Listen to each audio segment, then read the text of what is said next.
Hola, bienvenido a nuestros estudios sobre revelaciones de esperanza. El día de hoy vamos a hablar acerca de la lección número 1, la revelación. Un gigantesco asteroide proveniente del espacio exterior amenaza con golpear el planeta Tierra. Los cambios climáticos hacen que se derrita el hielo de los polos. Puede inundarse toda la superficie terrestre o comenzar una era de hielo, en la que se congelen los océanos y grandes áreas habitables. Seres extraterrestres invaden nuestro planeta y causan pavor y muerte. Una plaga incurable transforma a todos los infectados en zombies. Una acción impensada de dos gobernantes poderosos detona centenas de bombas atómicas que arrasan con toda la civilización humana. En todas estas situaciones, se traza un plan para salvar de la destrucción tan solo a un número reducido de personas que recomenzarán la historia humana en medio del caos. Esta es la forma en que la ficción cinematográfica describe el fin del mundo, un escenario de pavor y desesperanza, y el ser humano no logra ver más allá cuando se imagina el futuro. Sin embargo, en la Biblia está escrito que el amado Jesucristo se apareció a uno de sus apóstoles y le reveló que el fin del mundo será el comienzo de una nueva historia, en un nuevo ambiente en donde la muerte y la infelicidad ya no existirán más, y donde toda lágrima de los ojos será secada.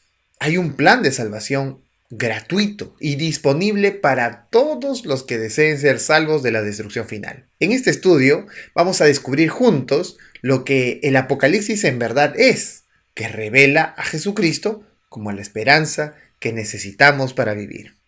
Vamos a empezar entonces nuestro estudio con la pregunta número 1.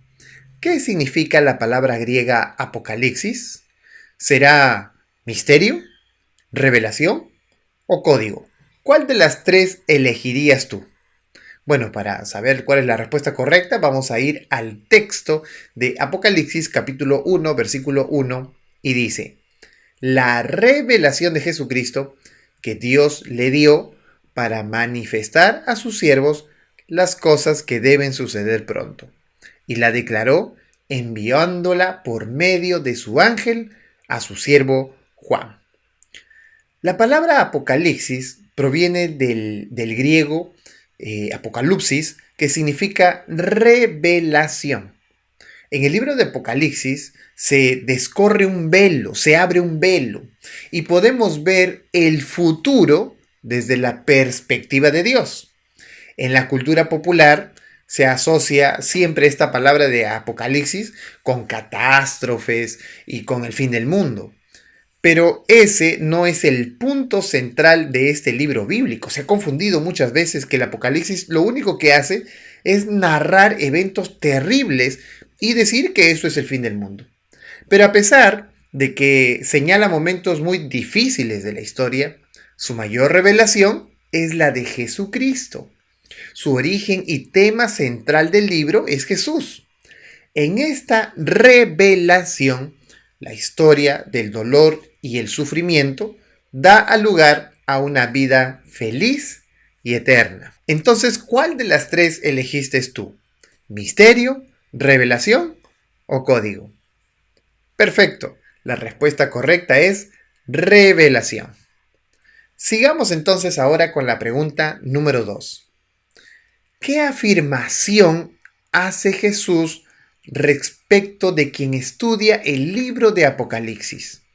Apocalipsis capítulo 1, versículo 3 dice: bienaventurado el que lee y los que oyen las palabras de esta profecía y guardan las cosas en ella escritas, porque el tiempo está cerca.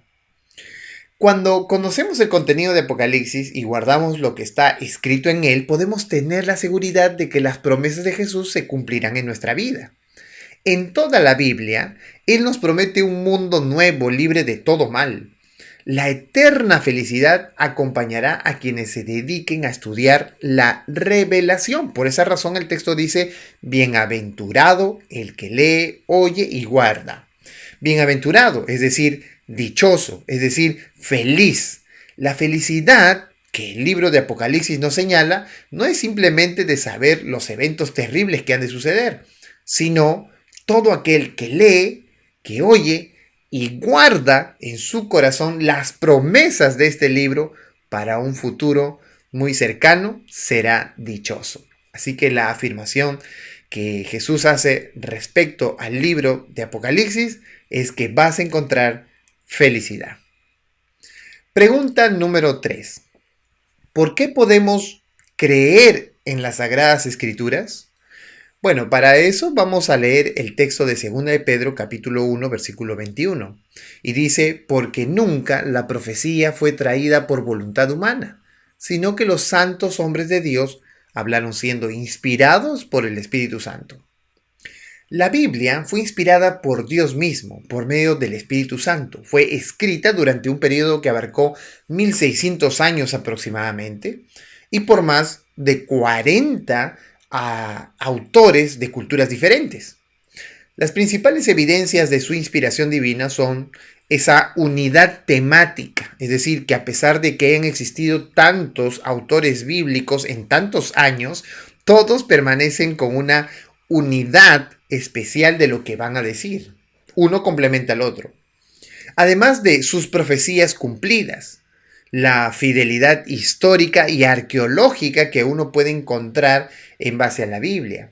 La actualidad de sus enseñanzas, porque son útiles incluso para nuestra época, siendo escritas hace muchos años atrás. Y sobre todo, la mayor prueba por la cual nosotros podemos creer en las Sagradas Escrituras son las vidas transformadas por el mensaje de esperanza que tienen las Escrituras. Vamos entonces ahora con la pregunta número 4. ¿Cuál debe ser nuestra actitud para comprender la Biblia, en especial el libro de Apocalipsis? Bueno, ¿cuál debe ser nuestra actitud? Vamos a Lucas capítulo 24, versículo 27 y vamos a tener que elegir entre estas tres opciones. Leer solamente el Antiguo Testamento, leer solamente el Nuevo Testamento o buscar la información contenida en todos los libros bíblicos, tanto del Antiguo Testamento como del Nuevo Testamento. ¿Cuál de esas es tu respuesta? Lucas 24:27 dice, y comenzando desde Moisés y siguiendo por todos los profetas, les declaraba en todas las escrituras lo que de él decían. Entonces, la orientación bíblica y el ejemplo de Jesús son muy específicos.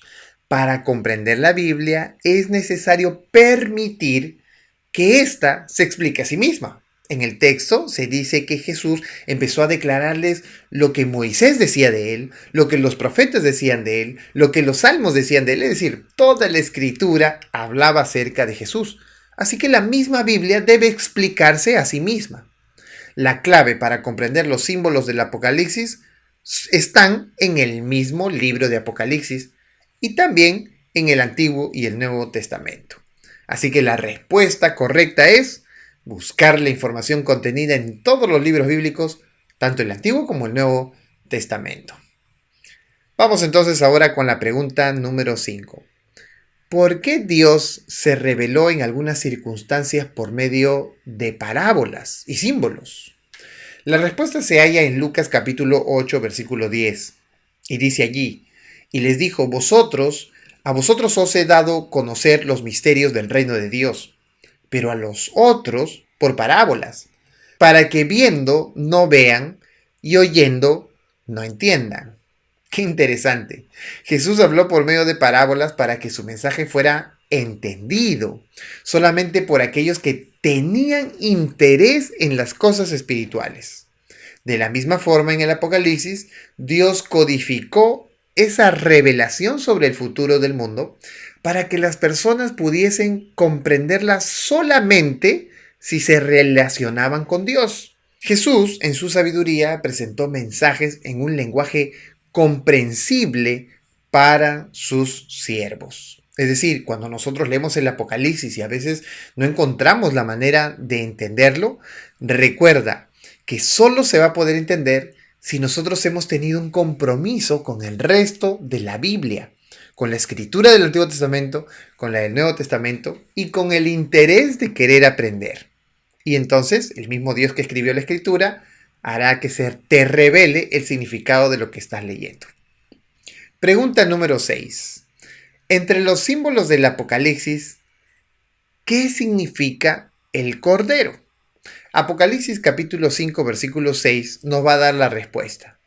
Y miré y vi que en medio del trono y de los 4 seres vivientes y en medio de los ancianos estaba en pie un cordero como inmolado, que tenía 7 cuernos y 7 ojos, los cuales son los 7 espíritus de Dios enviados por toda la tierra. En el Antiguo Testamento se sacrificaba a un cordero en lugar del pecador. El cordero pascual significaba vida y liberación del cautiverio en Egipto. El Nuevo Testamento remite a Jesús como el cumplimiento de ese simbolismo del cordero. Por ejemplo, cuando leemos en Juan capítulo 1, 29, dice, el siguiente día vio Juan a Jesús que venía y le dijo, he aquí el Cordero de Dios que quita el pecado del mundo.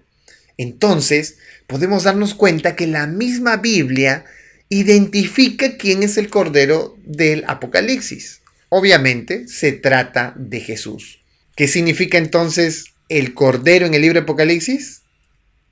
Así es, significa Jesús o simboliza a Jesús. Pregunta número 7. Y entonces, si el Cordero simboliza a Jesús, ¿qué significa el dragón en Apocalipsis? Bueno, vamos a Apocalipsis capítulo 12, 9, que dice lo siguiente. Y fue lanzado fuera el gran dragón, la serpiente antigua que se llama Diablo y Satanás, el cual engaña al mundo entero. Fue arrojado a la tierra y sus ángeles fueron arrojados con él. Lo que encontramos en este texto es la explicación de quién es el dragón. El dragón es identificado como la antigua serpiente del Edén. Obviamente se trata de Satanás mismo, que lucha contra Jesús, el Cordero.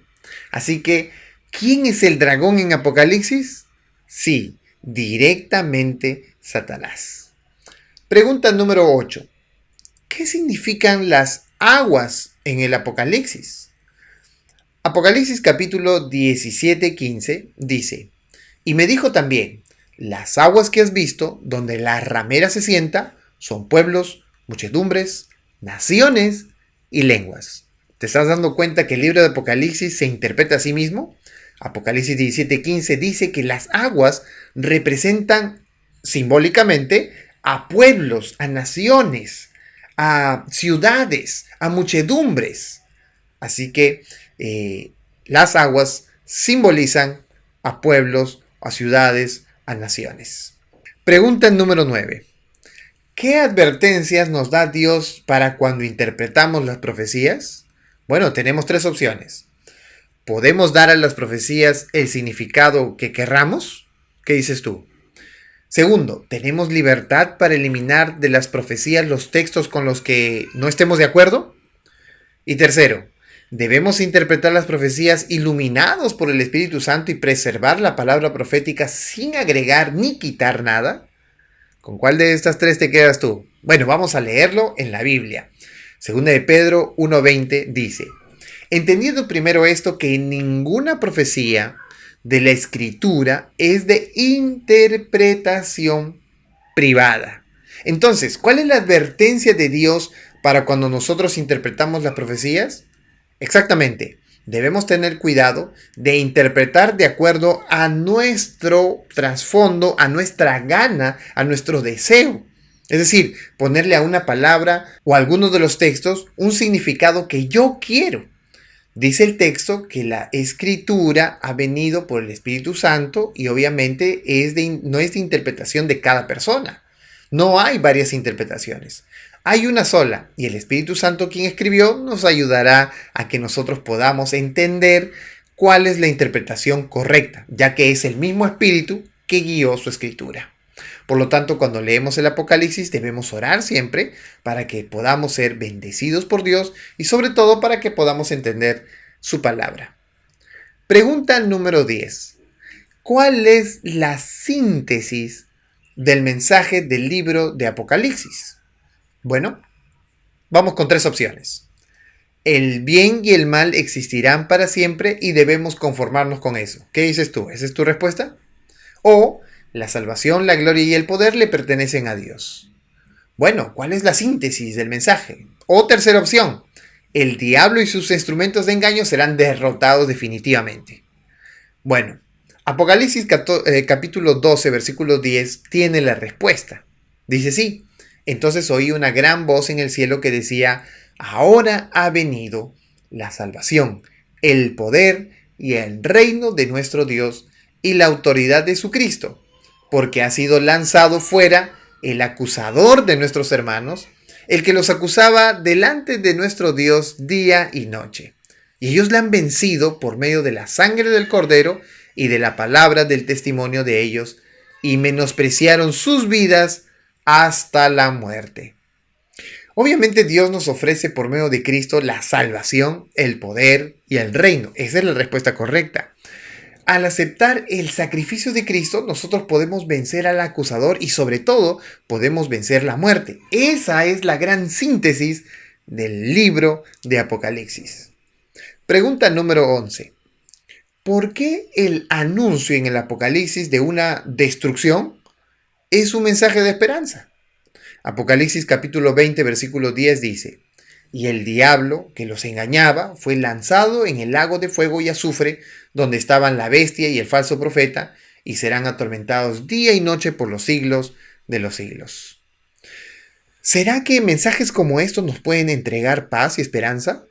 Pues cuando nosotros podemos notar en el texto que el diablo y todos aquellos que engañaban al mundo entero, los poderes como el falso profeta, como la bestia, etcétera, que engañaban a los seres humanos, son derrotados, podemos darnos cuenta que Dios hará justicia al final del camino. Al final de la historia, la justicia de Dios se impondrá sobre todas las justicias de los seres humanos.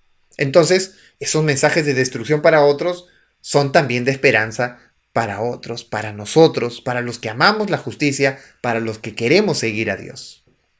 Pregunta número 12. ¿Con qué promesa concluye el libro de Apocalipsis? Bueno, veámoslo. Apocalipsis capítulo 22, versículo 7.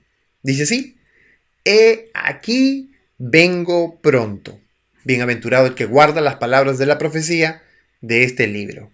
Otra vez encontramos aquí la frase bienaventurado. La habíamos encontrado en el primer capítulo y ahora la encontramos en el último capítulo. También habíamos encontrado la palabra guarda y también la encontramos en el último capítulo del libro la palabra guarda. Dichoso, feliz, el que guarda, el que mantiene las palabras de este libro en su mente, en su corazón, las guarda, las hace. Pero hay una promesa aquí especial en este libro, una promesa con la que se concluye el libro de Apocalipsis. Y es, he aquí, vengo pronto. Jesucristo repite muchas veces en toda la escritura esta grande promesa de que Él volverá. Y cuando Él vuelva, enjugará toda lágrima de los ojos y no habrá más muerte, ni más llanto, ni más dolor, ni más accidentes, ni más enfermedades, ni más tristeza, ni más lágrimas, porque todas estas cosas de sufrimiento que habremos pasado ya no existirán más. Por esa razón es importante esperar la segunda venida de Jesús, porque esta será el término de todo lo malo que acontece en el mundo. Así que hoy hemos repasado nuestra primera lección sobre revelaciones de esperanza. ¿Te animarías tú entonces a hacer un compromiso especial con todo lo que hemos leído? Pues vamos a hacer el intento. Lee conmigo. Entiendo que la Biblia es un libro inspirado por Dios y que revela a Jesucristo. Claro, la Biblia no se trata de revelaciones del futuro, no se trata de un libro de magia que solo te habla de terror. Algunas personas dicen es apocalíptico para referirse a lo terrible, a las condiciones desesperantes del mundo, pero el verdadero significado lo hemos estudiado hoy. Apocalipsis significa revelación. Entonces, Apocalipsis nos habla acerca de la revelación de Jesucristo. El Apocalipsis es una revelación especial de Jesús para el tiempo del fin. Y para ser feliz o bienaventurado, dichoso, me comprometo a estudiar el libro de Apocalipsis y a guardar lo que está escrito en él. ¿Qué te parece? ¿Estarías de acuerdo conmigo en hacer esta grande promesa? ¿Sí? Si es así, pon aquí en los comentarios del Facebook del YouTube un fuerte amén. Yo me comprometo. Y después de haber hecho esta maravillosa decisión, permíteme orar contigo para terminar nuestro estudio de esta oportunidad. Amado Padre que moras en los cielos, te agradecemos por ser tan bueno y tan misericordioso con nosotros, dándonos tu palabra para entenderla, y también, Señor, tu Santo Espíritu para que nos pueda guiar en el estudio de la Biblia. Te pedimos ahora que al haber hecho este compromiso de guardar tus palabras en nuestro corazón, nos permita, Señor, ser fieles alumnos y discípulos tuyos. Permite, Señor, que tu bendición sea con nosotros y con nuestros amigos o familiares que están enfermos puedas darnos, Señor, salud y cuidado. Te pedimos, Dios, que tú te quedes en medio de nosotros y nos ayudes a seguir los estudios de estos días, porque te lo pedimos en el nombre de tu Hijo amado Jesús. Amén. Que Dios te bendiga, nos vemos en el siguiente capítulo. No te olvides de inscribirte o suscribirte a nuestros canales para que puedas recibir la lección en el momento en el que se sube aquí a internet. Que Dios te bendiga. Bye.